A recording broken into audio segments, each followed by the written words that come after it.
And it is now my honor to give the stage to Dr. Smith. Thank you.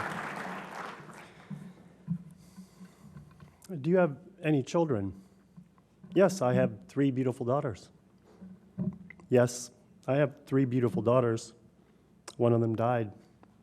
Her name was Hillary.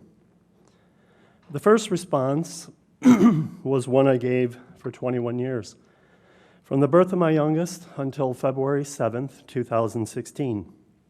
The second, I still struggle to accept. 1 year ago tomorrow, I got a phone call that turned my world upside down. It was Brooke, the mother of my 3 girls. "She's gone," Brooke cried. She had knocked on Hillary's door, worried she'd be late for work.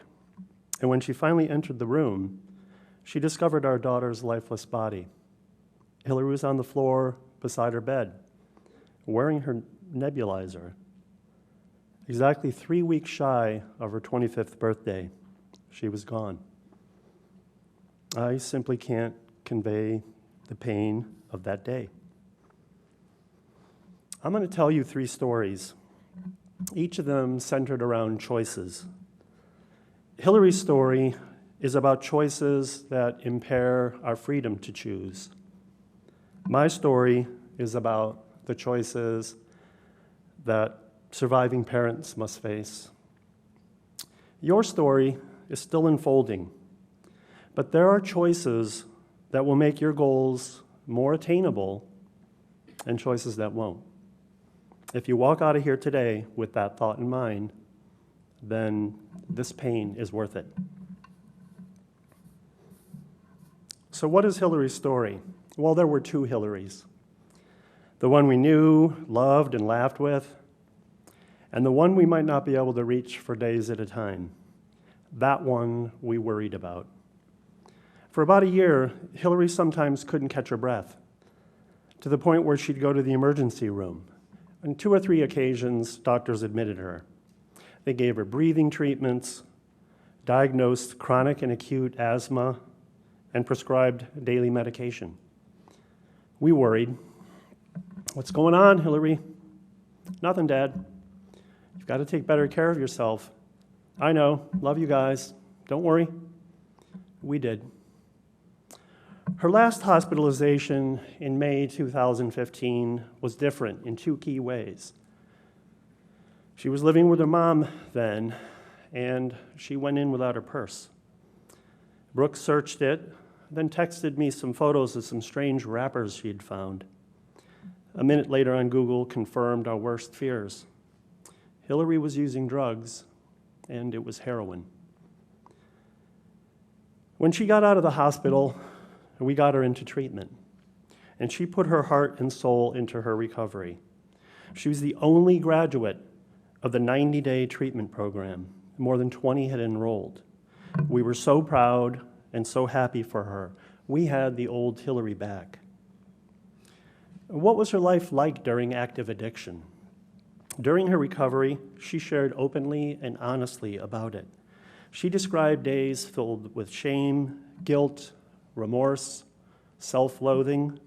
She had stolen, she had lied, pawned possessions, and isolated herself from concerned friends.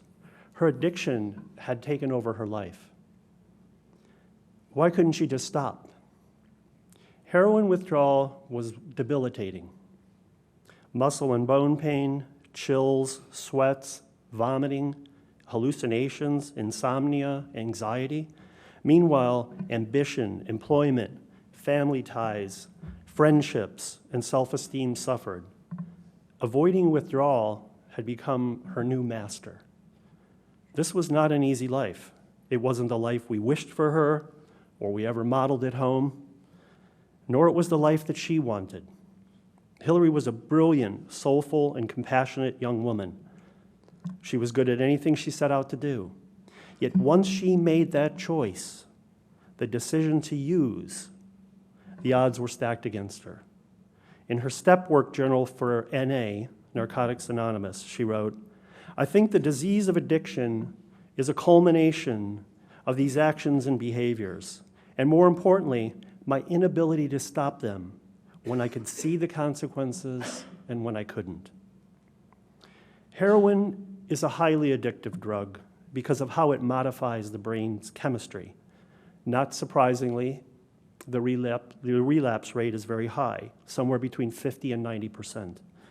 Though treatment helped Hillary to understand the consequences of continued heroin use, she relapsed sometime in the late fall of 2015. And by February, she was dead. I've heard hundreds of parents across the country share the same tragic story about their child. More than 90 people a day die from opiate overdose in the United States. That's enough to empty this room in less than a week. So here I am, one of those thousands of surviving parents. What's my story? What would I do having lost one of the three most precious people in my life? I had no choice in Hillary's death, but how I chose to respond to it was up to me. I chose optimism. I decided that while my story would begin with grief, it wasn't going to be an endless journey of grief. I'd do the work needed to find meaning in it and to learn from it. Right away, I learned that I needed help, lots of it. I had a job, I had responsibilities, I had 2 grieving children to care for. I also learned that help was not out there looking for me. I had to go find it. I had to find a safe place to share with people who could help me. I joined support groups for grieving parents, a private Facebook community for survivors. In these groups, I learned another important lesson. I'm not going through this alone. My Facebook group has grown from 3,000 members to 4,700 members in 1 year. This truly is an epidemic. I've even met 2 parents whose child died on the same day as Hillary. The shame Hillary expressed admitting her addiction made me wonder if I'd ever discuss it and what killed her. In tears from her hospital bed, she told me, "I don't want people judging me as an addict, Daddy." I wrestled with this, but I came to understand that addiction is about chemistry, not character. And I think you can too. Surviving parents also obsess about what we might have done differently. Trapped in Robert Frost's poem, The Road Not Taken, we rehash each choice we made with our child, seeking to know what Frost intended cannot be known, how our lives would have turned out had we done this instead of that. As much as I wanted my child back, I accepted that the road to a healthy life meant abandoning the unhealthy pursuit of asking, what if? I also had to learn and accept the difference between guilt and regret. I may regret having moved so far away from Hillary when I came back to Ohio 5 years ago, but it wasn't a move done to hurt her, and she fully supported my decision, so there's no cause for guilt. These are the kinds of questions that surviving parents wrestle with. I've learned to count my blessings. Hillary died at home, instantly, without any pain. She was found within hours, and she left no children behind. I've met or heard from parents whose circumstances were tragically different. I'm also thankful to be here at US. School became my sanctuary. Spring, summer, and winter breaks were the toughest because I was away from you. My work here gave me purpose when I felt totally lost, and I'm thankful for that. So, what will your story be? What are you willing to learn? What choices will you make? What I'm going to share now comes from the greatest pain you can imagine. It's right here. Having lost a child to addiction, I hope you'll choose to avoid using drugs and alcohol. And if you find yourself using, believing that it's helping you deal with your problems, Hillary's death taught me something important. Substances don't solve problems, they only create new ones.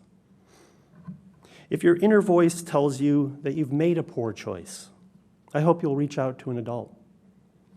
When Hillary died, my oldest daughter, Kylie, lost her closest friend.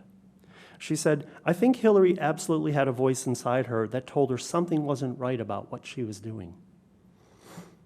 If, when you are alone, reflecting on your life or someone you know, and you feel troubled by your reflections or that inner voice, it might mean there's a problem. With that in mind, I hope that you'll talk to people who care about you. At home, it's your parents. At school, find a teacher you relate to, or talk to a nurse, the administrator, a counselor. We'll make sure you get the help you need. If you're concerned about the choices a friend is making, or you see him struggling or lost, speak up. I would have loved to have known what my girl was getting herself into. What is truly important is you, your health, your well-being, your goals, dreams, and ambitions. Your life has value. There's so much out there for you to discover. I hope you'll make decisions that'll help get you there safely. I'm going to leave you with this. It's okay to ask about my girl. Please do. I enjoy talking about her. She was amazing. I'm not ashamed of her. I'm proud of her, and I know she'd be proud of me. If you feel sorry for me or my family, that's normal, and that's okay. But I hope I never have to feel sorry for yours. I just want you to be healthy and happy, and I wish you all the best on your journey. Thank you.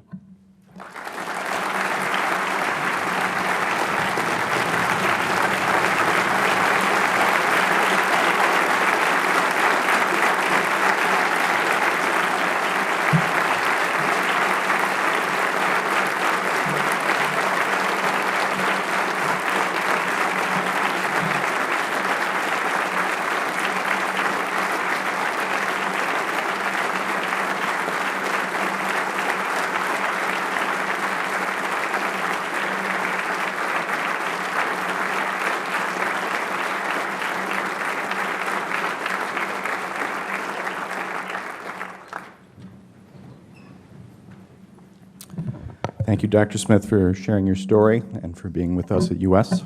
You are dismissed.